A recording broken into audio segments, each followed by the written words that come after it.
Australia star cricketer Josh Inglis ఐపీఎల్లో ఆడే విషయంపై నెలకొన్న సందిగ్ధత ఇప్పుడు ఐపీఎల్ వర్గాల్లో పెనుదుమారం రేపుతోంది. గత సీజన్లో పంజాబ్ కింగ్స్ తరపున అద్భుతంగా రాణించిన జోష్ ఇంగ్లీష్ ఇప్పుడు అదే జట్టుకు నమ్మక ద్రోహం చేశాడనే ఆరోపణలు వస్తున్నాయి. కేవలం 8.6 కోట్ల భారీ ధర కోసం జోష్ ఇంగ్లీష్ పంజాబ్ యాజమాన్యాన్ని తప్పుదోవ పట్టించాడా అనే అనుమానాలు వ్యక్తమవుతున్నాయి. అవును, ఐపీఎల్ 2026 రిటెన్షన్ ప్రక్రియ ముగియడానికి కేవలం 45 నిమిషాలకు ముందు ఇంగ్లీష్ ఓ మెయిల్ ద్వారా పంజాబ్ కింగ్స్ జట్టుకు షాకింగ్ సమాచారం ఇచ్చాడు. ఏప్రిల్ 18న తన వివాహం ఉందని, ఆ కారణంతో వచ్చే సీజన్లో కేవలం 4 మ్యాచ్లకు మాత్రమే తాను అందుబాటులో ఉంటానని వెల్లడించాడు. దీంతో పూర్తి సీజన్ ఆడే ప్లేయర్ కావాలని కోరుకున్న పంజాబ్ కింగ్స్ ఇంగ్లీష్ మాటలను నమ్మి అతడిని వేలంలోకి వదిలేక తప్పలేదు.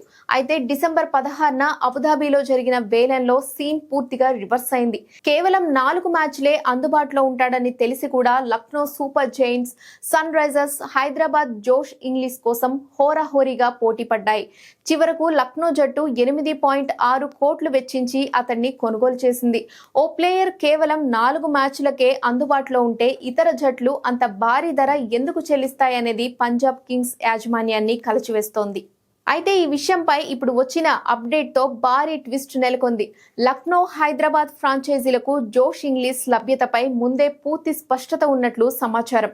ఆ రెండు జట్ల కోచ్లు Justin Langer, Daniel Vettori Australia cricket తో సన్నిహిత సంబంధాలు కలిగిన వారు కావడంతో ఇంగ్లీష్ తన పెళ్లి తర్వాత హనీమూన్ ను వాయిదా వేసుకొని మరీ ఐపీఎల్ ఆడతాడనే విషయం వారికి ముందే తెలుసని పంజాబ్ భావిస్తోంది.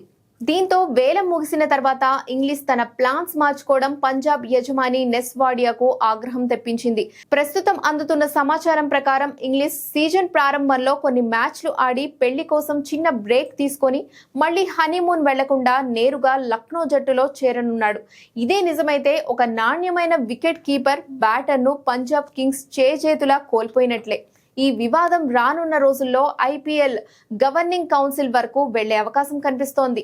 ఇదిలా ఉండగా ఐపీఎల్ 2025 సీజన్లో పంజాబ్ కింగ్స్ ఫైనల్ చేరడంలో ఇంగ్లీష్ కీలక పాత్ర పోషించాడు. కేవలం 11 మ్యాచ్ల్లో 160కి పైగా స్ట్రైక్ రేట్స్ తో 278 పరుగులు చేసి ఫినిషర్ గా మెరిశాడు. అటువంటి కీలక ఆటగాడు ఇప్పుడు తప్పుడు సమాచారం ఇచ్చి జట్టును వీడటాన్ని పంజాబ్ యాజమాన్యం అన్ప్రొఫెషనల్ ప్రవర్తనగా పరిగణిస్తోంది.